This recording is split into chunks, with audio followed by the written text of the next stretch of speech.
Alaya didn't realize she had become a spectator in her own life. It didn't happen all at once.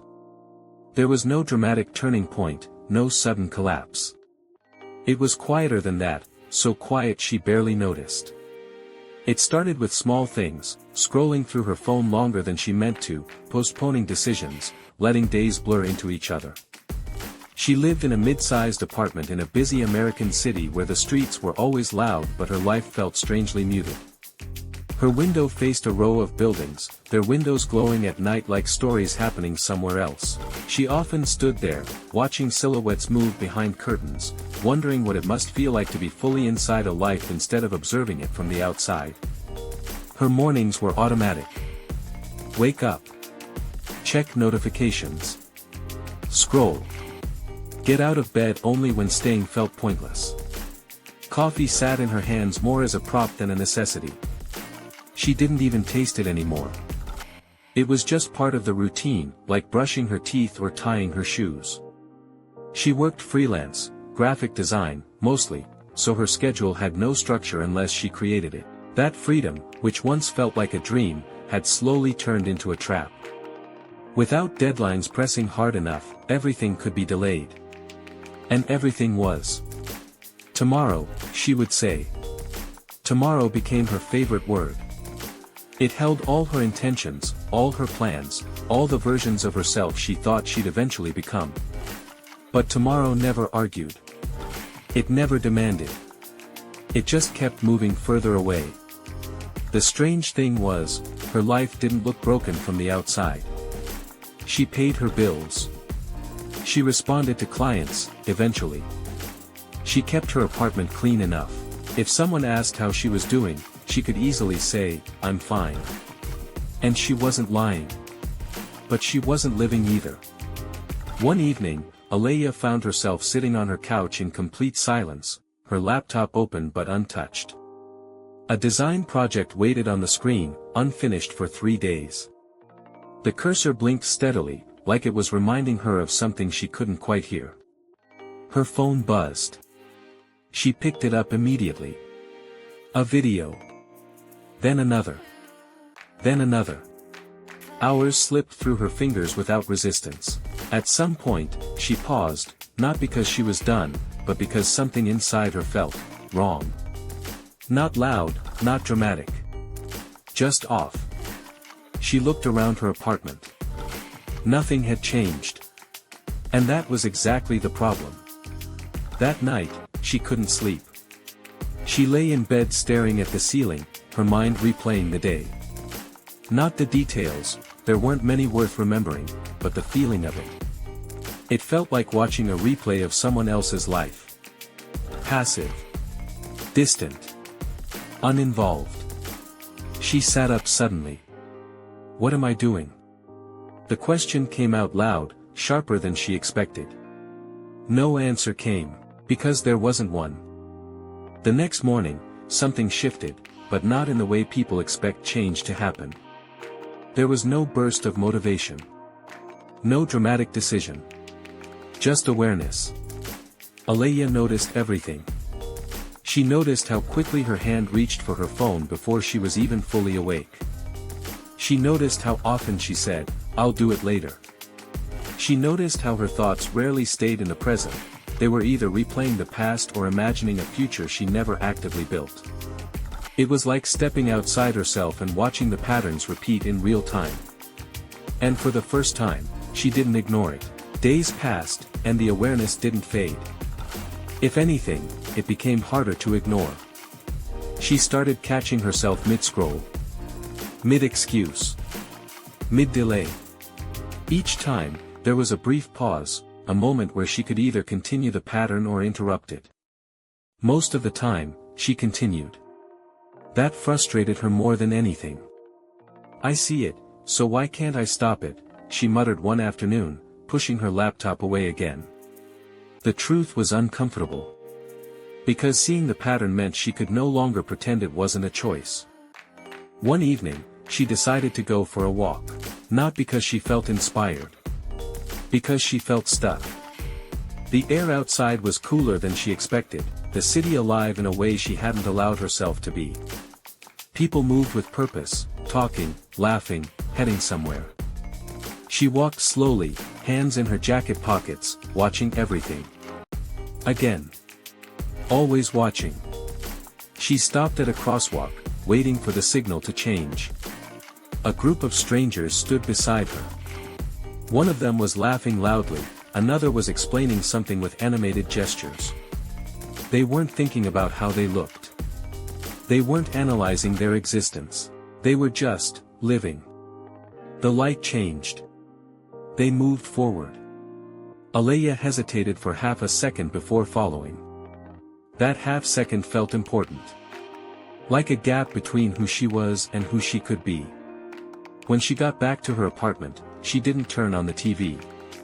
She didn't pick up her phone. She sat down at her desk and opened her laptop. The unfinished project was still there. Same blinking cursor. Same incomplete design. But something was different. She didn't wait to feel ready. She didn't wait for motivation. She just started. The first few minutes were uncomfortable. Her mind resisted, pulling her toward distraction. But she stayed. 5 minutes turned into 10. 10 into 30. For the first time in a long while, she lost track of time, not because she was escaping, but because she was engaged. Actually present. When she finally stopped, it was late. The project wasn't perfect. But it was done. And more importantly, it existed. She leaned back in her chair, staring at the screen. A small, unfamiliar feeling settled in her chest. Not excitement. Not pride. Something quieter. Ownership. That night, she realized something that unsettled her as much as it motivated her. Her life hadn't been happening to her. She had been allowing it to happen without her. There was a difference. And it mattered. The next morning, the patterns didn't magically disappear. Her phone still called to her. Her mind still looked for escape. But now there was resistance. A growing tension between the version of her that watched life, and the version that wanted to step into it. She didn't win every time. Some days, she slipped back into old habits. Hours lost. Tasks delayed. Moments missed. But the difference was, she noticed. And noticing changed everything. Weeks passed. Small changes began to stack. She started her work earlier, not perfectly, but more consistently.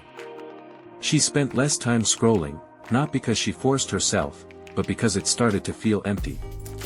She went on more walks. Not to escape. To feel something real. One afternoon, while sitting by her window, she watched the same glowing buildings she used to stare at every night. But this time, the feeling was different. She wasn't wondering what it felt like to live inside those lives. She was thinking about her own. For the first time, it didn't feel like something distant. It felt accessible, still unfinished. Still messy. Still uncertain. But hers. And somewhere in that realization, a quiet truth settled in: you don't wake up one day suddenly living your life. You step into it, moment by moment, decision by decision. And most of those decisions are small. Almost invisible. But they add up. Alaya wasn't fully there yet. She still drifted sometimes. Still hesitated. Still watched when she should have acted. But she was no longer completely asleep inside her own life. She had started to wake up. And once you see it, you can't go back to not seeing it. Waking up didn't fix everything.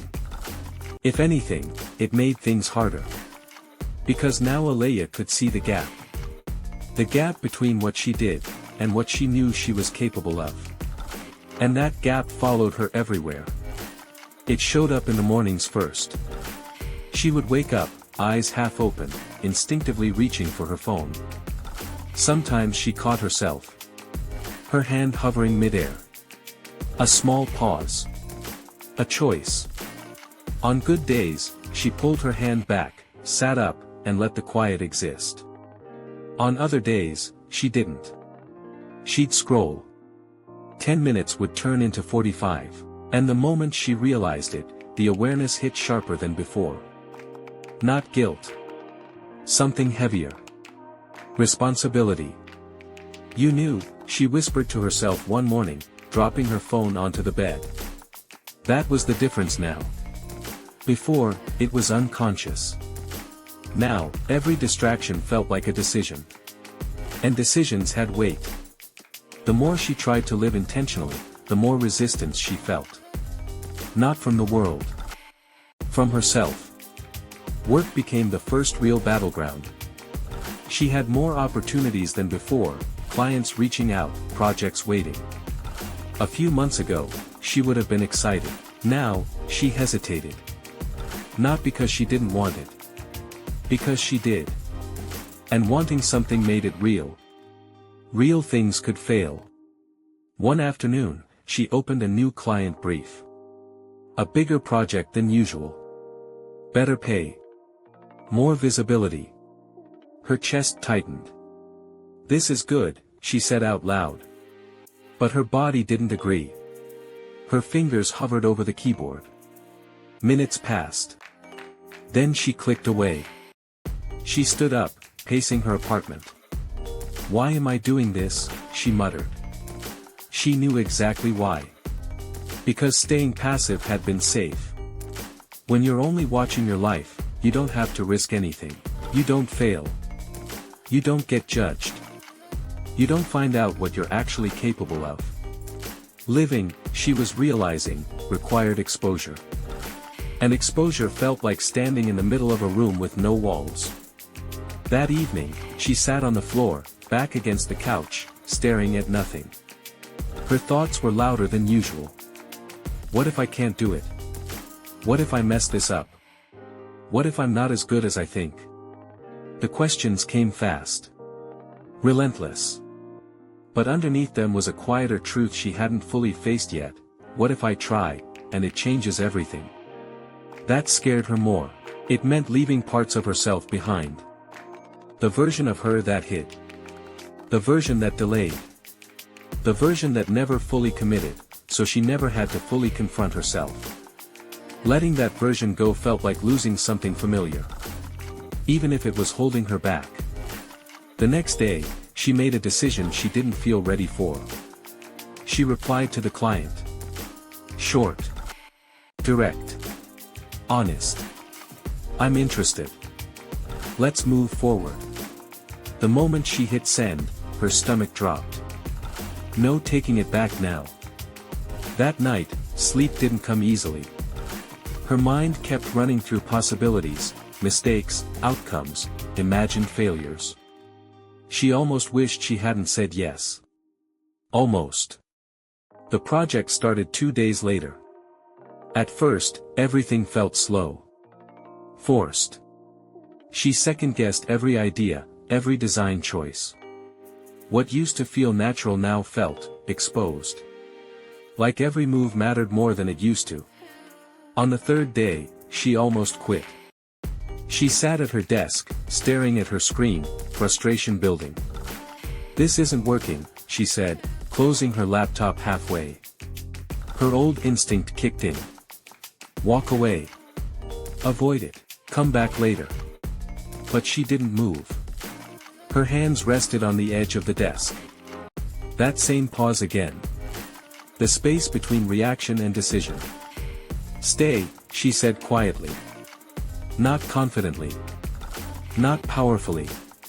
Just, firmly enough. She opened the laptop again. Not to be perfect. Not to prove anything. Just to continue. Something shifted in that moment. Not dramatically. But deeply. Because this time, she didn't act based on how she felt.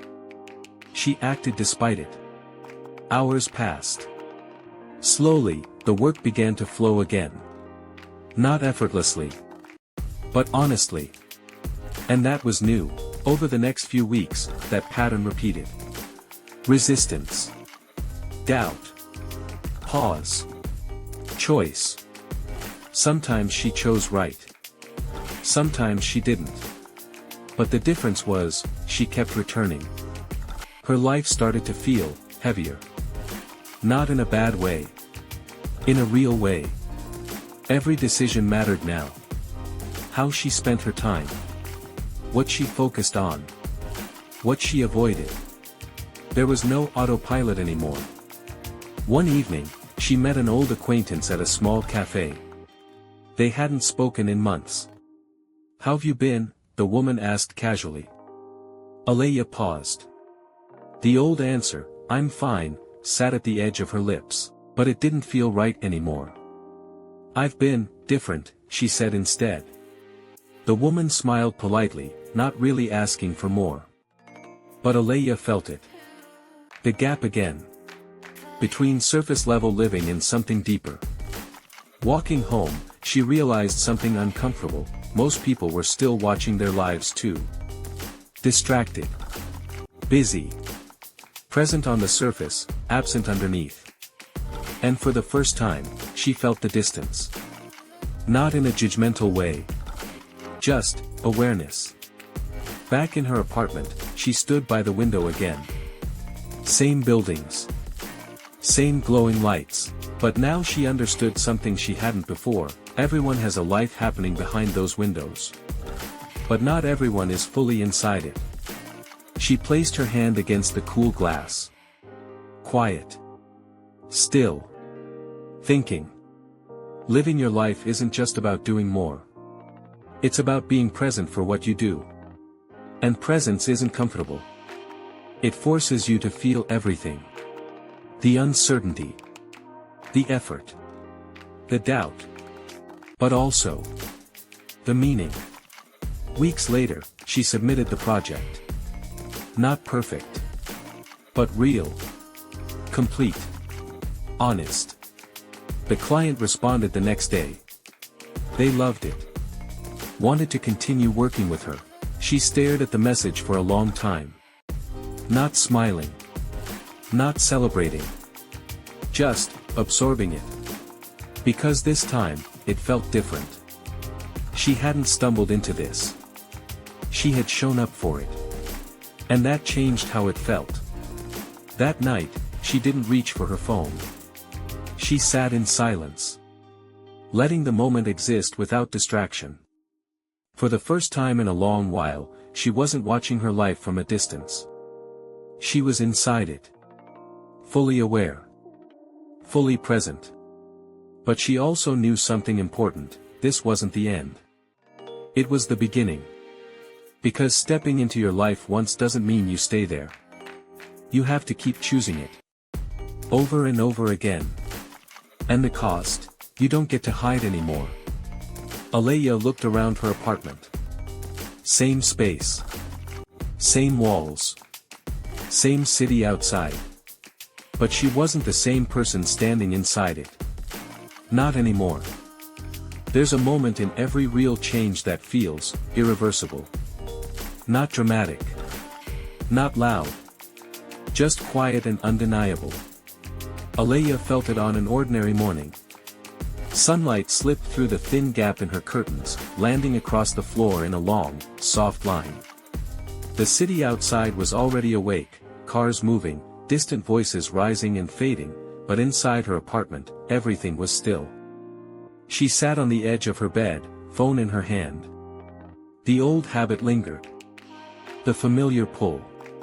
Just check for a minute. Just ease into the day. Her thumb hovered over the screen. Then she locked it. Not forcefully, not with frustration. Just, consciously. She placed it face down on the table. And sat there. Doing nothing. That nothing used to feel unbearable. Now, it felt honest. Because for the first time, she wasn't trying to fill the space between moments. She was allowing it to exist. This was the difference she had been slowly building toward: not controlling every action. Not becoming perfect. But becoming present enough to choose. The weeks after her successful project didn't turn her into a completely new person. They tested her. Because success brings something people rarely talk about: Expectation. More clients reached out. Bigger work. Tighter timelines. Opportunities she once thought she wanted without question.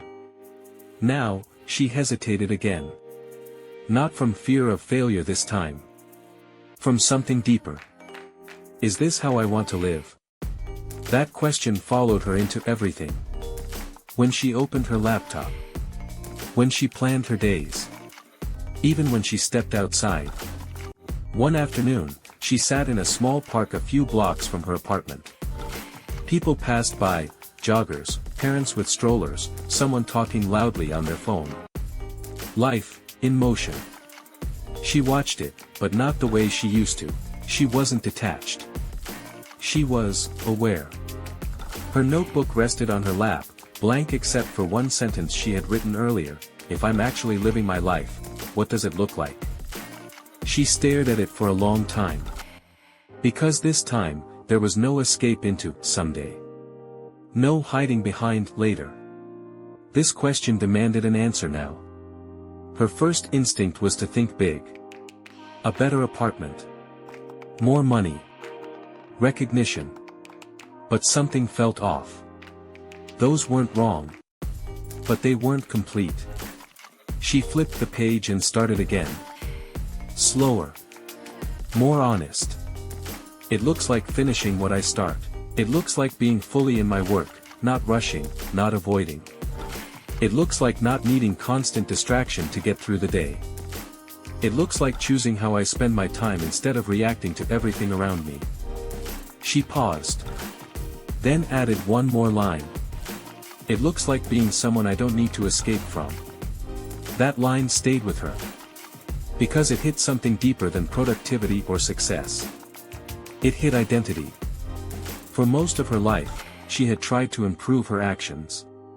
Be more disciplined. Be more focused. Be more consistent. But she was starting to realize. Actions don't change until identity does.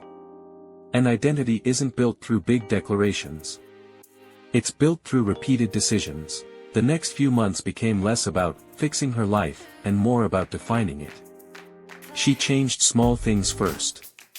Not dramatically. Not all at once. Her mornings became intentional. Not perfect, but chosen. Some days she still slipped into old habits. But instead of letting it define the entire day, she reset faster. That was new. Her work became deeper. She didn't just complete projects. She engaged with them. Thought about them. Cared about them. But the biggest change wasn't visible. It was internal. She stopped running from discomfort. Before, the moment something felt hard, uncertain, or emotionally heavy, she escaped. Into her phone. Into distraction. Into delay. Now, she stayed. Not always comfortably. But willingly. One night, that choice was tested harder than before. She received feedback on a project. Not glowing this time. Critical. Detailed. Direct. Her chest tightened as she read it. That old feeling rushed back. Defensiveness. Doubt. The urge to close everything and walk away. This isn't good enough. The thought came fast. Sharp. She pushed her chair back slightly. Her mind started building an escape. Take a break. Clear your head. Come back later. But she recognized it now. Not truth. A pattern.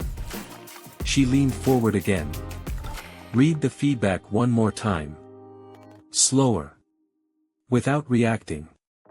Something shifted. It wasn't an attack. It wasn't a failure. It was information. She exhaled. Long, steady. Okay, she said quietly. And opened the file again. That moment mattered more than any success she had before. Because this time, she didn't just show up when it felt good. She stayed when it didn't. That's where ownership is built. Not in the easy moments. In the uncomfortable ones, days turned into a rhythm. Not rigid, not perfect, but grounded. She worked. She rested. She thought. She moved. More importantly, she noticed. She noticed when she drifted. When she avoided. When she acted out of habit instead of intention. And each time, she returned. Not with judgment. With choice. One evening, months later, she stood by her window again. The same one she used to stand at when she felt disconnected from everything. The city looked the same. Lights glowing. People moving. Stories unfolding behind every window. But the feeling was completely different. She wasn't wondering what it felt like to live anymore. She knew. Not because everything was perfect. Not because she had everything figured out. But because she was present for it. Her life wasn't something happening in the background anymore. It was something she was actively inside of. Messy. Uncertain. Sometimes difficult. But real. She rested her forehead lightly against the glass. Closed her eyes for a moment. There was no urge to escape. No need to distract herself from the moment. Just stillness. And awareness. She thought about who she used to be. The version of herself that waited. That watched. That delayed everything important. That version didn't disappear. It still existed somewhere inside her. In the moments she felt tired. Overwhelmed. Uncertain. But it didn't control her anymore. Because now she knew something she didn't before: you don't eliminate that version of yourself. You outgrow it by choosing differently, again and again. And those choices compound. Quietly. Powerfully. She opened her eyes. Looked out at the city one more time. Then stepped away from the window. Not to watch. But to live. Because the truth she had finally accepted was simple, and impossible to ignore once you see it: your life is always happening. The only question is, are you inside it? Or just watching it pass? Alaya had her answer now. And she chose it. Every day.